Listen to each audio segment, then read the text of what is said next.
Good afternoon students. आज मैं आप लोगों को हिंदी में बसंत भाग 2 के पाठ 8 शाम एक किसान कविता के बारे में बच्चों बता रही हूँ। यह कविता सर्वेश्वर दयाल सक्सेना द्वारा लिखित है और इस कविता में जाड़े के शाम के दृश्य की तुलना एक किसान से की गई है। यहाँ पर कवि ने जो है वो मानवीकरण किया है, यानी प्रकृति की जो भी वस्तुएं हैं उनको मनुष्य रूप में प्रस्तुत किया है। तो यहाँ मानवीकरण किया गया है, इसलिए इसमें रूपक अलंकार का सुंदर प्रयोग हुआ है। शाम होते ही पहाड़ के ऊपर जो सफ़ेद बादल हैं वो ऐसे प्रतीत होते हैं मानो एक किसान जो है वो बैठा है और उसने सर पर पगड़ी बांध रखी हो, साफा बांध रखा हो तथा वो सूरज रूपी चिलम को पी रहा है। पहाड़ के नीचे से जो नदी बह रही है वो ऐसी प्रतीत होती है जैसे किसान के घुटनों पर चादर पड़ी हुई है और शाम को सर्दी दूर करने के लिए पलाश के लाल फूल जो हैं वो किसी अंगीठी में जलती हुई आग से लग रहे हैं और अंधकार जो है भेड़ों के झुंड के समान लग रहा है जो शाम को घर अपने लौट रहा है। तभी मोर की आवाज़ आती है और ऐसा लगता है जैसे किसी ने किसान को बुला लिया हो। चिलम जो है वो उलट जाती है और चारों ओर अंधकार छा जाता है। बच्चों, कवि ने यहाँ पर प्राकृतिक शाम का अत्यधिक सुंदर वर्णन किया है और अब मैं आप लोगों को सस्वर कविता का वाचन बताऊंगी और उसके बाद पाठ की व्याख्या करूंगी।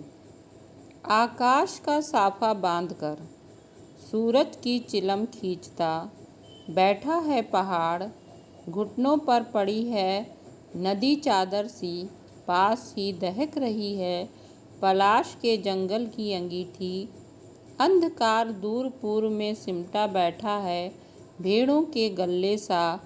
अचानक बोला मोर जैसे किसी ने आवाज़ दी, सुनते हो चिलम औंधी, धुआं उठा, सूरज डूबा, अंधकार छा गया। पुनः देख लीजिए बच्चों। आकाश का साफा बांधकर सूरज की चिलम खींचता बैठा है पहाड़, घुटनों पर पड़ी है नदी चादर सी, पास ही दहक रही है पलाश के जंगल की अंगीठी। अंधकार दूर पूर्व में सिमटा बैठा है भेड़ों के गल्ले सा। अचानक बोला मोर जैसे किसी ने आवाज़ दी, सुनते हो चिलम औंधी, धुआं उठा, सूरज डूबा, अंधकार छा गया। तो बच्चों, ये थी आपकी कविता। अब मैं इस कविता की व्याख्या आप लोगों को बताऊंगी। पहले मैंने कविता का सार आप लोगों को बताया, तो अगर इसका भावार्थ लिखना हो तो हम कहेंगे कि प्रस्तुत पंक्तियाँ जो है हमारे बसंत भाग 2 के पाठ 8 शाम एक किसान कविता से ली गई हैं और इसके रचयिता या कवि जो हैं वो सर्वेश्वर दयाल सक्सेना जी हैं और इन पंक्तियों में कवि ने पहाड़ तथा अन्य प्राकृतिक दृश्यों की तुलना जो है किसान से की है। तो जाड़े की शाम है और किसान किस तरह दिखाई पड़ रहा है, वो पहाड़ के समान दिखाई पड़ रहा है। जैसा कि बच्चों आप लोग चित्र में देख रहे हैं कि पहाड़ की तरह जो है वो किसान दिखाई पड़ रहा है और उसके सर पर जो है वो आकाश का साफा बंधा हुआ है। यानी आप देखते हैं पहाड़ों के पास बादल इधर उधर उमड़ते घुमड़ते हैं, तो वो जब पहाड़ के ऊपर विराजमान होते हैं तो ऐसा लग रहा है कि एक किसान बैठा हुआ है और उस किसान ने जो है वो आकाश का साफा, आकाश रूपी पगड़ी बांध रखी है और उसके सामने जो सूरज डूबता हुआ है वो ऐसे लग रहा है कि एक चिलम के समान दिखाई पड़ रहा है और सूरज को जो है वो सूरज रूपी चिलम को जो है किसान पी रहा है। और पहाड़ के नीचे बहने वाली नदी चूँकि जल श्वेत माना जाता है, सफ़ेद, तो ऐसा लग रहा है कि नदी जो बह रही है वो किसान के घुटनों पर चादर पड़ी हो। जैसे कि हम लोग ठंड से बचने के लिए बच्चों चादर ओढ़ लेते हैं, उसी तरह से किसान ने भी अपने घुटनों पर नदी रूपी चादर को ओढ़ लिया है बच्चों। तो इसलिए बच्चों, और उसके सामने पास में ही जंगल है, उस पर पलाश के लाल रंग के फूल दिखाई दे रहे हैं। वो ऐसे लग रहे हैं जैसे किसान ने सर्दी को दूर करने के लिए अंगीठी जला रखी हो।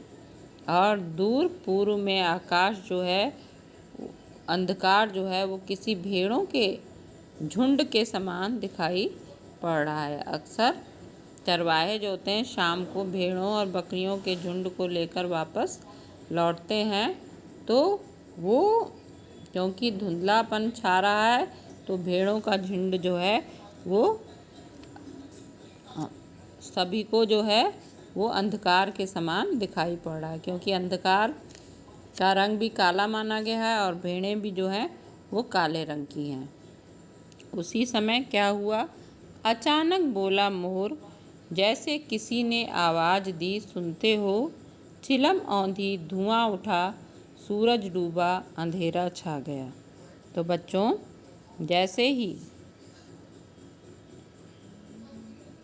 अंधकार छा रहा था उसी समय, और किसान आराम से बैठा हुआ चिलम पी रहा है, उसी समय प्रकृति में जो है कहीं पर मोर के बोलने की आवाज़ सुनाई पड़ी। सारा वातावरण जो था शांत था।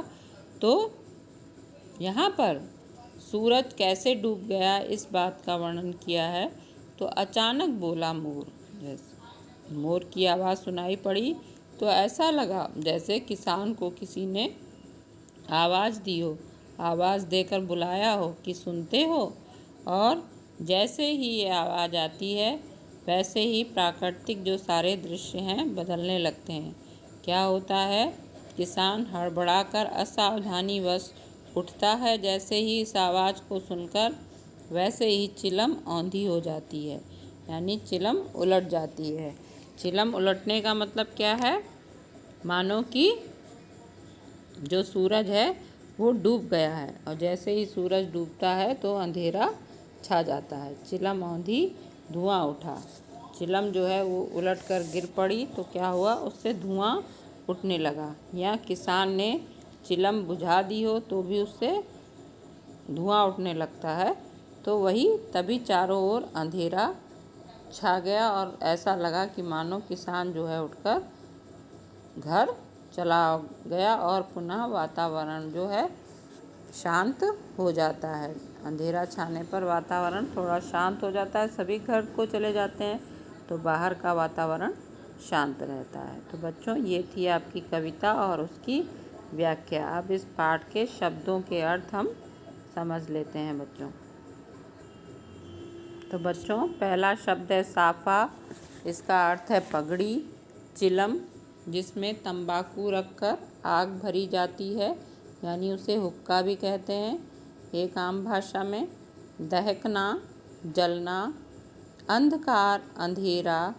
पलाश, लाल रंग के फूल। पूर्व, पूरब। गल्ला, झुंड या समूह। अचानक, एकाएक। औंधी, पलट गई, उलट पड़ी।